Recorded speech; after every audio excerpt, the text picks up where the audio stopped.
सभी उन गोरक्षकों के लिए आवाज है। आज तो सिर्फ ये ट्रायल है।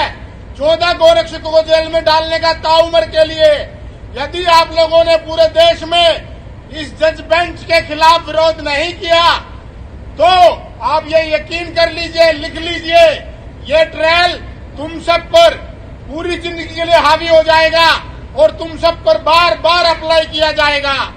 गलत किया है, ये तरीका नहीं है। गोरक्षकों पर जांच ढंग से होनी चाहिए।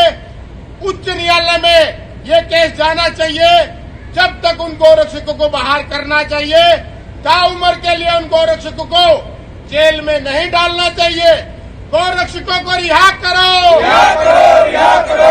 14 गोरक्षकों को रिहा करो, रिहा करो, रिहा करो। सुना आपने ये वीडियो सुरेश चौहान के खुलेआम टीवी चैनल पर एक जज को धमकी देता हुआ नजर आ रहा है।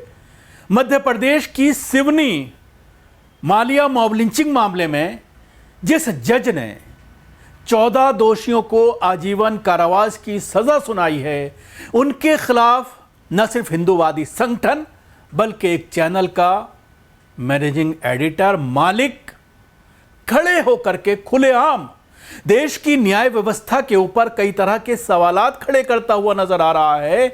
और सिटिंग जज को जिस तरह की बातें कही जा रही हैं, उससे आप अंदाजा लगा सकते हैं कि देश किस तरफ जा रहा है।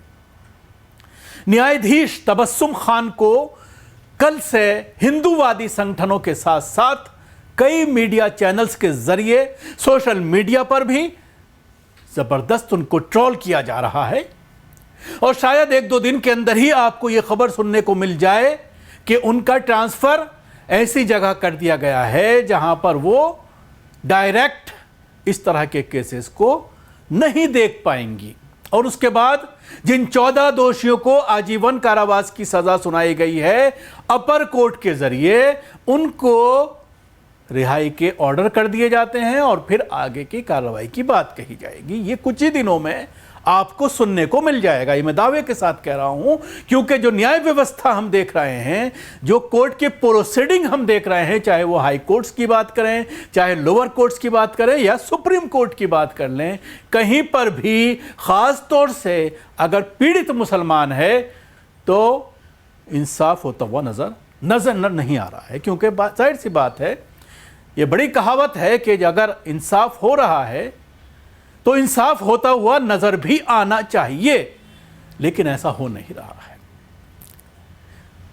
जब इस तरह के मामले सामने आते हैं, मुसलमानों के घरों के बिल्डोजर की बात हो, मसाजिदों के ऊपर चल रहे बिल्डोजर की बात हो, या फिर रोजमर्रा में जो मुसलमानों की लिंचिंग की जा रही है, उस तरह के मामले के हों, तो अक्सर पीड़ितों को इंसाफ नहीं मिल पा रहा है और जो आरोपी हैं उनको यूं ही छोड़ दिया जाता है। या तो जमानत मिल जाती है या कई बार 2-4 साल केस चलने के बाद उनको बेइज्जत बरी कर दिया जाता है। लेकिन इस मामले में जिसमें गौकशी के नाम पर एक ऐसे शख्स की मॉब लिंचिंग कर दी गई जो अपने माँ बाप का सहारा था, बूढ़े माँ बाप का सहारा था, ये आरोप लगा करके कि वो गाय को काटने के लिए लेकर जा रहे हैं, गौकशी का आरोप लगा करके उनकी पिटाई की गई और उसके बाद उनकी मौत हो गई। इस मामले में 2022 का यह मामला बताया जा रहा है।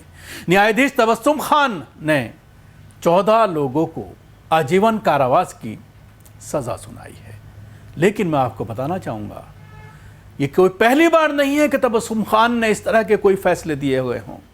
एक 6 साल की बच्ची के साथ रेप करने वाले शख्स को भी इसी तरह की सज़ा उनके ज़रिए सुनाई गई थी और काफ़ी बोल्ड फैसले लेने में मध्य प्रदेश की जो न्याय व्यवस्था है उसमें बड़ी मशहूर हैं तबस्सुम खान।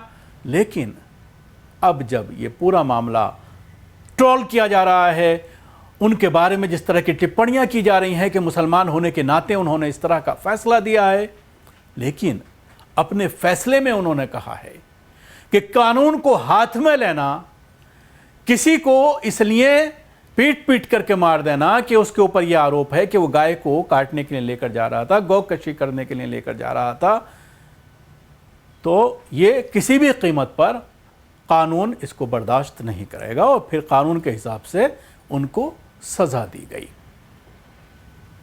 3 अगस्त 2022 की रात को हिंदुवादी मानसिकता वाले चरमपंथी भीड़ ने एक ट्रक पर हमला किया और ट्रक पर सवार 3 लोगों को बेरहमी से पीटा। इस दौरान एक पीड़ित युवक नज़ीर अहमद की मौत हो गई। पुलिस ने 2 पीड़ितों को भीड़ से बचा लिया। इस मामले में 14 आरोपियों को चिन्हित करते हुए सभी पर हत्या के प्रयास, बलवा और रास्ता रोकने जैसे धाराओं में मुकदमा दर्ज किया गया। अब इस मामले में सिवनी मालवा कोर्ट की एडीजे तबस्सुम खान की अदालत ने 14 आरोपियों को दोषी करार देते हुए आजीवन कारावास की सजा सुनाई है। इस फैसले के बाद न्यायाधीश तबस्सुम खान पर उनकी धार्मिक पहचान को लेकर शर्मनाक टिप्पणी की जा रही है और उन्हें अपमानित भी किया जा रहा है। खुलेआम सोशल मीडिया पर कत्लेआम की बात की जा रही है। मॉब लिंचिंग के दोषियों को आजीवन कारावास के इस फैसले के बाद कोर्ट परिसर में हंगामा खड़ा हो गया। दोषियों के परिवार वालों ने पुलिस की गाड़ी रोकने की कोशिश की। तनाव को देखते हुए संबंधित कोर्ट परिसर में सुरक्षा बलों की संख्या बढ़ा दी गई और अभी भी उनको तैनाती जारी है, क्योंकि कोर्ट परिसर में ही न्यायाधीश तबस्सुम खान का घर है। इस बात का डर है कि तबस्सुम खान के आवास पर चरमपंथियों द्वारा हमला कर दिया जाए। हालांकि कोर्ट परिसर में सुरक्षा बलों की तादाद बढ़ा दी गई है। देश में अन्य समुदाय के जज भी हैं जो मामले की सुनवाई करते हैं और ज़रूरत होने पर दोषियों को फांसी की सज़ा और उम्र कैद की सज़ा सुनाते हैं। लेकिन तबस्सुम खान के फैसले पर उनकी धार्मिक होने की वजह से, पहचान की वजह से सवालात उठाए जा रहे हैं। उन्हें धर्म के आधार पर अपमान झेलना पड़ रहा है।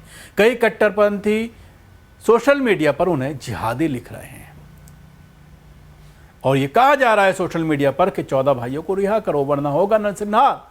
ऐसा ही एक वीडियो सोशल मीडिया पर वायरल हो रहा है जिसमें एक कट्टरपंथी हिंदुवादी युवक न्यायाधीश तबस्सुम खान को भद्दी भद्दी गालियां दे रहा है और नरसंहार की धमकी दे रहा है। वायरल वीडियो में युवक कहता हुआ सुनाई दे रहा है, जिसको सुनने के बाद आप अंदाज़ा लगा सकते हैं कि इस पर एक्शन होना चाहिए, क्योंकि एक जज को खुलेआम इस तरह की भद्दी भद्दी गालियाँ देना, पूरे कम्युनिटी को कटघरे में खड़ा करना, किसी भी कीमत पर इसको जायज़ करार नहीं दिया जा सकता।